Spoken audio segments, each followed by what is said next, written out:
देशभक्तों को, शहीदों को नमन करने का ये अवसर है। मैं आभारी हूं मेरे देश के प्रधानमंत्री का, जिन्होंने देश के प्रधानमंत्री की कुर्सी संभालते ही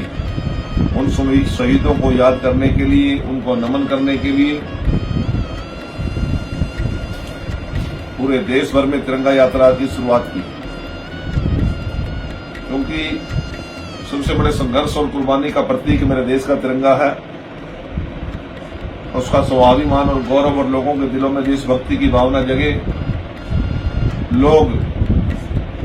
उन अपने पूर्वजों को, जिनकी सांसें थमी, जिन्होंने फांसी के तख्ते चूमे, जिन्होंने अपने परिवार और अपनी जवानी की चिंता नहीं की परंतु भारत माता कैसे आजाद हो इसकी चिंता की, ऐसे उन शहीदों को नमन करने के लिए कल 3:30 बजे नरवाना रेलवे स्टेशन से लेकर शहीद भगत सिंह चौक तक नरवाना विधानसभा क्षेत्र की एक बहुत ही भव्य तिरंगा यात्रा निकालने की हमने योजना बनाई है, जिसमें हर जाति धर्म का, इस देश के प्रति और तिरंगे के प्रति समर्पित नौजवान, किसान, मजदूर, व्यापारी, कर्मचारी, हमारे छात्र, खिलाड़ी, हमारी बहनें इसमें बहुत बड़ी संख्या में भागीदारी करेंगे। 4 बजे हम इस यात्रा को रेलवे स्टेशन नरवाना से शुरू करके देशभक्ति के नारों के साथ, भारत माता के उद्घोष के साथ शहीद भगत सिंह चौक तक हम आएंगे। मैं आपके माध्यम से आप सभी को नमन करता हूं, निवेदन करता हूं कि 3:30 बजे कल नरवाना रेलवे स्टेशन के प्रांगण में पहुंचकर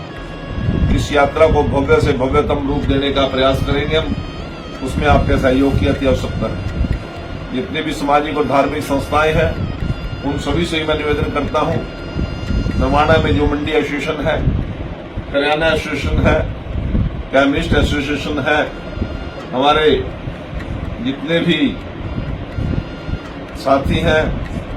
इस यात्रा के अंदर अवश्य भागीदारी करें और देश पर कुर्बान हुए उन शहीदों को अपनी श्रद्धांजलि और अपने श्रद्धा सुमन अर्पित करने का काम करें। ये कोई आजादी किसी एक व्यक्ति के या एक वर्ग के कारण नहीं मिली। इस आजादी को दिलाने में देश के प्रत्येक नागरिक का, प्रत्येक वर्ग का उतना ही महत्वपूर्ण योगदान है जितना उन लोगों का योगदान है जो इतिहास के अंदर दर्ज है। ऐसे बहुत से गुमनाम मेरे भाई बहन हैं जिनकी कोई चर्चा ही नहीं आज तक हुई, चाहे आदिवासी क्षेत्रों में बसने वाले, गुफाओं और कंदरों में रहने वाले, चाहे समुद्र तट के किनारे बसने वाले मछुआरे, आसाम के अंदर चाय बागान में काम करने वाला मजदूर, ढाका और पश्चिम बंगाल में पटसन और मलमल की कपड़े की बुनाई करने वाला बुनकर, इस देश के सैनिक के साथ साथ इस देश का किसान, कोका आंदोलन के अंदर शहीद होने वाले मेरे नौजवान, इसी प्रकार से चाहे व्यापारी था, चाहे उद्योगपति था, सभी ने उस आजादी की लड़ाई के अंदर महत्वपूर्ण भूमिका अदा की। उन सभी को नमन करने का ये अवसर है। ये किसी राजनीतिक दल के लिए नहीं,